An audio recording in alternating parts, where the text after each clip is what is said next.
எல்லாருக்கும் வணக்கம். This is Narthana. Welcome back to my channel Narthana's kitchen. இன்றைக்கி ஒரு ரெசிபியோடு தான் இந்த வீடியோவை ஸ்டார்ட் பண்ணியிருக்கேன். இது பண்ணுறதுக்கு ஏதாவது ஒரு ஸ்வீட்டை உதுத்து ஒரு பவுலில் போட்டுக்கோங்க. அதில் ஒரு ஸ்கூப் ஐஸ்கிரீம் ஆட் பண்ணிக்கோங்க. இதில் நட்ஸு கொஞ்சம் கட் பண்ணி ஆட் பண்ணியிருக்கேன். உங்ககிட்ட எந்த நட்ஸ் இருந்தாலும் அதை கட் பண்ணி ஆட் பண்ணிக்கோங்க. ஒரு ஸ்பூன் சர்பத் சிரப் ஆட் பண்ணியிருக்கேன். இப்படி செஞ்சு சாப்பிட்டு பாருங்கள். அடிக்கிற வெயிலுக்கு குளு குளுன்னு நல்லாயிருக்கும்.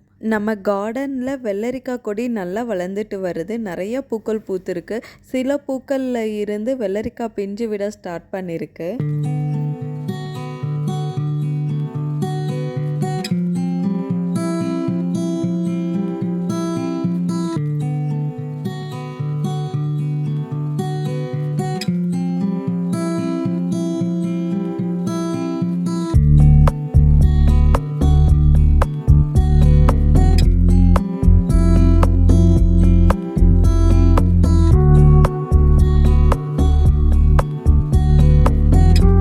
இந்த கீரையோட கலர் டார்க் க்ரீனிஷாக பார்க்குறதுக்கு நல்லா இருக்குது. இந்த பூசணிக்காய் கொடி நல்லாவே வளர்ந்துட்டு வருது.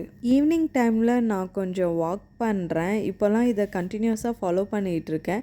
மினிமம் 1/2 hourலேருந்து 1 hour வரைக்கும் நான் வாக் பண்ணுவேன். நாங்கள் ஸ்டே பண்ணியிருக்க அக்காமடேஷனில் 3 பூனைக்குட்டி இருக்குது. இந்த பூனைக்குட்டி சேட்டை பண்ணுறதை பார்க்கும்போது ரொம்பவே க்யூட்டாக இருக்குது.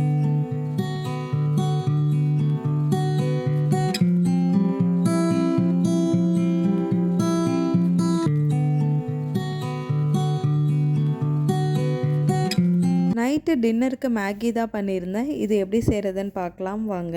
பேன் சூடானதும் இதில் 3லேருந்து 4 டேபிள் ஸ்பூன் ஆயில் ஆட் பண்ணிக்கோங்க. இதில் 1 ஸ்பூன் கடுகு, கொஞ்சமாக கருவேப்பிலை, 1 வெங்காயம் ஸ்லைஸ் பண்ணி சேர்த்துக்கோங்க. 1/2 ஸ்பூன் உப்பு சேர்த்து நல்லா ஃப்ரை பண்ணிக்கோங்க.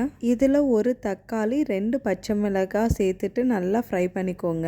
1/2 ஸ்பூன் இஞ்சி பூண்டு பேஸ்ட்டு சேர்த்துட்டு அதோட பச்சை ஸ்மெல் போகிற வரைக்கும் ஃப்ரை பண்ணிக்கோங்க. இப்போ வெஜிடபிள்ஸ் ஆட் பண்ணிடலாம். என்கிட்ட கேரட் பீன்ஸ் மட்டும் இருந்தது. அதை மட்டும் கட் பண்ணி ஆட் பண்ணியிருக்கேன்.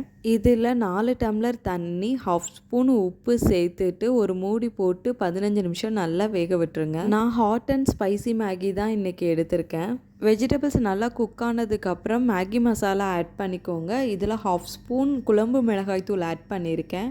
குழம்பு மிளகாய்த்தூள் ஆப்ஷனல் தான். உங்களுக்கு விருப்பப்பட்ட ஆட் பண்ணிக்கோங்க. அப்படி இல்லைன்னா ஸ்கிப் பண்ணிடுங்க. ஒரு கொதி வந்ததும் இதில் நூடுல்ஸ் ஆட் பண்ணிக்கோங்க. இதில் கொஞ்சமாக சோயா சாஸ், கொஞ்சமாக டொமேட்டோ கெச்சப் ஆட் பண்ணிவிட்டு நல்லா மிக்ஸ் பண்ணிக்கோங்க. மூடி போட்டு 10 மினிட்ஸ் நல்லா வேக விட்டுருங்க. 10 மினிட்ஸ்க்கு அப்புறம் மூடியை ஓப்பன் பண்ணிவிட்டு கொஞ்சமாக கொத்தமல்லியை கிள்ளி சேர்த்துக்கோங்க. அவ்வளோதாங்க, டேஸ்டியான மேகி ரெடி. ஆன்லைனில் இன்டோர் பிளான்ட்ஸ் ஆர்டர் பண்ணியிருந்தோம். அது இன்றைக்கி நைட்டு தான் டெலிவரி ஆச்சு. Money plant, snake plant, crotons தான் ஆர்டர் பண்ணியிருந்தோம். இதை ப்ராப்பராக அரேஞ்ச் பண்ணிவிட்டு நெக்ஸ்ட் வீடியோவில் காட்டுறேன். This is all about this video. Hope you enjoyed it. வேறொரு இன்ட்ரெஸ்டிங்கான வீடியோவில் பார்க்கலாம்.